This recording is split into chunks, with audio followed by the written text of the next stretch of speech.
నేను జిఆర్ మహర్షి. లడ్డూ వివాదం ఇది చాలా కాలంగా ఆంధ్రప్రదేశ్ రాజకీయాల్లో ఒక ఎడతెగని ఇష్యూ అయిపోయింది. ఈరోజు లడ్డూకు సంబంధించి 2 కీలకమైన పరిణామాలు చోటు చేసుకున్నాయి. ఒకటేమిటంటే, సుప్రీంకోర్టు ఒక పిటిషన్ని స్వీకరించి సుబ్రహ్మణ్య స్వామి గారు ఒక పిటిషన్ వేశారు. ఏం వేశారంటే, అయ్యా సిట్ అనేది తన నివేదిక ఇచ్చింది. సిట్టు నివేదిక ఇచ్చిన తర్వాత కూడా వీళ్ళు మళ్ళీ ఏకసభ్య కమిటీ అంటున్నారు. ఇది అప్పుడు అవసరమా?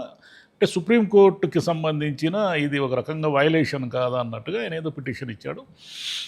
వేస్తే దాని మీద ఏదో వాదోపవాదాలు జరిగిన తర్వాత సుప్రీంకోర్టు ఏం చెప్పిందంటే, సిట్ని ఓకే వేసుకోవచ్చు, అదే సిట్ కాదు ఏకసభ్య కమిషన్ని వేసుకోవచ్చు.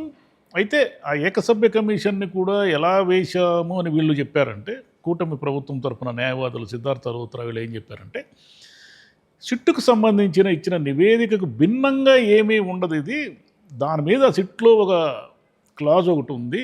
అంటే వీళ్ళు పొద్దున కోర్టుకు పోయినా కూడా ముందే సిట్ నివేదికలో ఒకటి ఏం చెప్పారంటే, అయ్యా దీని మీద జరిగిన అవకతవకలు ఇవన్నీ ఉన్నాయి కదా, కల్తీకి సంబంధించి అధికారులు లేదా టెండర్లు, గోల్మాలు, ఇంకోటి కొనుగోళ్లు ఇవన్నీ ఉన్నాయి కదా, దీని మీద ఫర్దర్ దర్యాప్తుకి రాష్ట్ర ప్రభుత్వం ముందుకు పోవచ్చు, ఎలాగైనా పోవచ్చు అంటే అనేది దాంట్లో ఉండడం వల్ల దానికి భిన్నంగా కాకుండా వీళ్ళు ఈ ఏకసభ్య కమిషన్ కూడా ఏమి తీర్మానిస్తుంది అంటే, ఆ టెండర్ గోల్మాలు లేదా అవకతవకలు ఇంకేదో కల్తీ ఎలా జరిగింది ఏమిటి ఇదంతా కూడా మళ్ళీ ఈ ఏకసభ్య కమిషన్ విచారణలో దినేష్ కుమార్ విచారణలో తేల్చి 1 నెలకో 2 నెలలకు దాన్ని నివేదిక ఇస్తారు. ఇక్కడ 2 అంశాలు గమనించాలి మనం. సుబ్రహ్మణ్య స్వామి గారు ఏమిచ్చారు, అయ్యా మీ సుప్రీంకోర్టు సిట్టు ఇచ్చిన తర్వాత కూడా మళ్ళీ ఇది ఎందుకు అంటే, ఇది పొలిటికల్గా వీళ్ళని వైసీపీని ఇరికించడానికి, కేవలం వైసీపీ మీద వేళ్ళు చూపడానికి.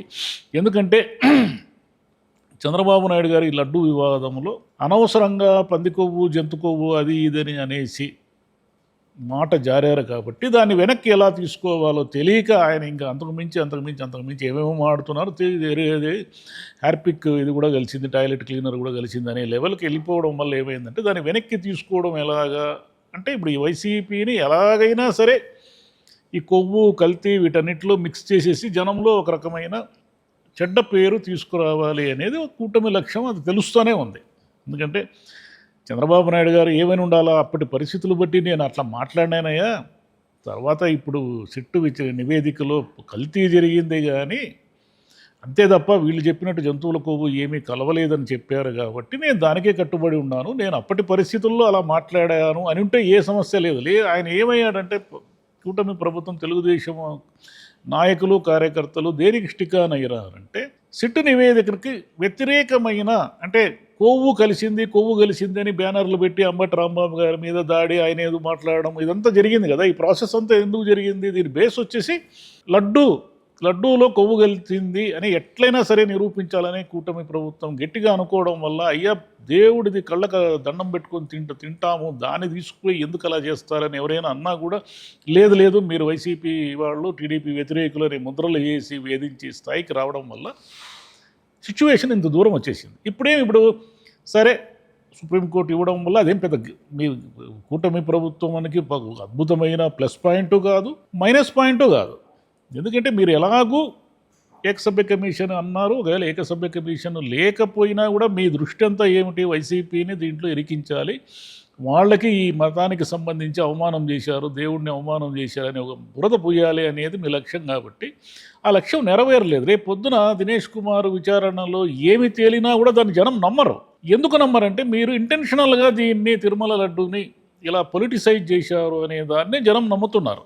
మీకు ఖచ్చితంగా వైసీపీని టార్గెట్ చేసే ఉద్దేశంతోనే జగన్ హిందూ మత వ్యతిరేకి, జగన్ని ఒకటే టార్గెట్ అనమాట. అంటే జగన్ హిందూ మత వ్యతిరేకి, జగన్ తిరుమల దేవుడిని అపవిత్రం చేశాడు అనే దాన్ని జనంలోకి తీసుకెళ్లడం వల్ల వైసీపీని చావుదెబ్బ కొట్టాలనేది మీ ఆలోచన. కానీ అది ఎలా తీసుకెళ్తారు? జనం నమ్మడం లేదు కదా.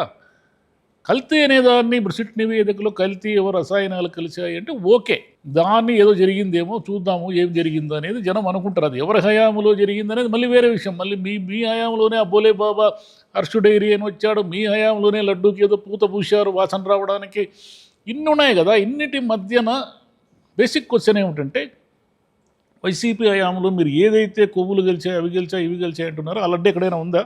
ఆ నెయ్యి ఎక్కడైనా ఉందా? ఈ రెండు లేవు. అంటే మనము చీకట్లో బాణాలు వేసి ఏదో నిజాలు నిగ్గు తేల్చాలనుకుంటున్నాం. ఆ లడ్డూ లేదు, ఆ నెయ్యి లేదు. లేదు లేదు అలా జరిగింది, ఇలా జరిగింది, అలా జరిగిందని అంటున్నారు.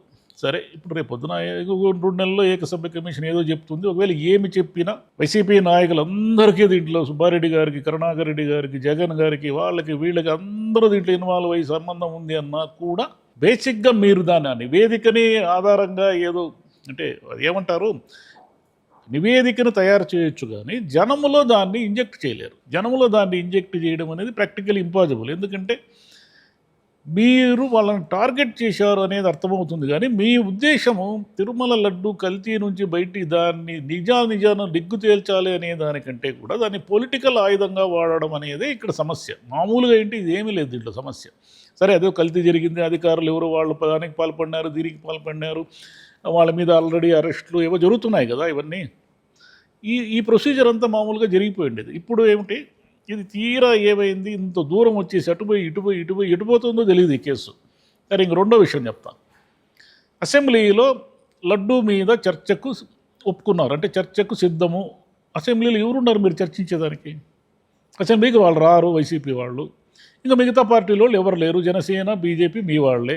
బీజేపీ ఇప్పటివరకు లడ్డూ మీద తన అభిప్రాయాన్ని స్పష్టంగా ఎప్పుడూ చెప్పలేదు. కొవ్వు కలిసింది అనే దాని మీద బీజేపీ ఏనాడు స్టికాన్ అయ్యలేదు. ఇప్పుడు ఎవరితో ఎవరు వాదిస్తారు? అసెంబ్లీలో చర్చ పెడతారు. ఆ దేవుడిని అపవిత్రం చేశారు, అన్యాయం చేశారు, వీళ్ళు అవి కలిపారు, ఇవి కలిపారు, చంద్రబాబు నాయుడు గారు మాటల్లో నిజం ఉంది, వాస్తవం ఉంది, ఇలాగే కదా మాట్లాడతారు. మీకు అసలు అవతల వైపు మాట్లాడే వాళ్ళే లేకపోతే అన్నీ ఏం మాట్లాడినా మీదే కదా చెల్లుబాటు అయ్యేది. అసెంబ్లీలో చర్చకు పెట్టడానికి సిద్ధపడిన వాళ్ళు కౌన్సిల్లో ఎందుకు పెట్టరు? కౌన్సిల్లో ఎందుకు పెట్టరంటే కౌన్సిల్లో వైసీపీకి తగినంత బలం ఉంది, అక్కడ గట్టిగా మాట్లాడేవాళ్ళు ఉన్నారు. మీ వైపు నుంచి కరెక్ట్గా సమాధానాలు సిద్ధంగా ఉంటే ఇంకెందుకు మీరు భయపడతారు? కౌన్సిల్లో రోజు ఆ చర్చ వాయిదా అది ఇదని వాళ్ళని బయటికి ధర్మేస్తున్నారు, వాళ్ళు బయట వచ్చి మాట్లాడుతున్నారు.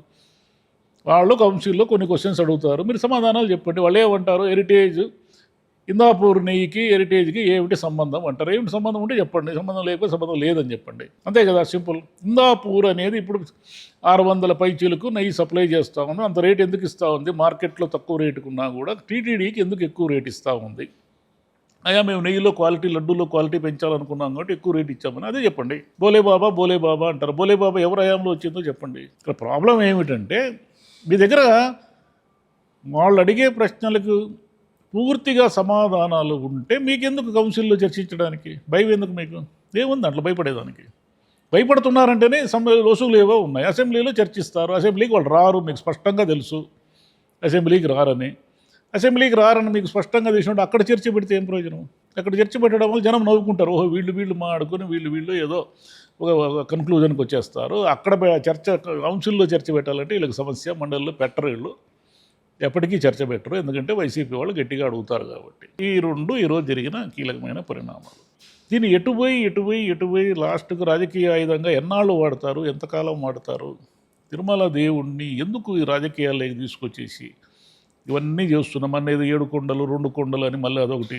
అసలు రాజశేఖర రెడ్డి గారు అయాములు 2 కొండలని ఎప్పుడన్నారు? ఎప్పుడొచ్చింది? కొంతకాలం దాన్ని చర్చ పెట్టారు. ఇప్పుడు కొత్తగా ఏదో డిక్లరేషన్ ఇచ్చి తీరాలా అన్యమతస్తులు అని ఏదో గట్టిగా ఏదో చట్టం తెస్తాం అది ఇది అంటున్నారు. అంటే మీ ఉద్దేశం జగన్ గారిని ఎప్పటికీ తిరుమలకు రానివ్వకూడదు, ఎందుకంటే ఆయన సంతకం పెట్టాడు. ఆయన ఎందుకు పెట్టాలి సంతకం? ముఖ్యమంత్రిగా ఆయనే వస్త్రాలు తీసుకుని పోయినాడు. వాళ్ళ నాన్నగారు హయాంలో జరిగింది. బ్రహ్మోత్సవాలకు ఎన్నిసార్లు రాజశేఖర రెడ్డి గారు తీసుకెళ్ళలేదు, ఎన్నిసార్లు వాళ్ళు టెంపుల్కి వెళ్ళలేదు. ఇప్పుడు కొత్తగా వాళ్లకు మళ్ళీ తిరుమల మీద మతం మీద నమ్మకం ఉండాలి అని సంతకాలు పెట్టాలని అడగడం అన్యాయం కదా.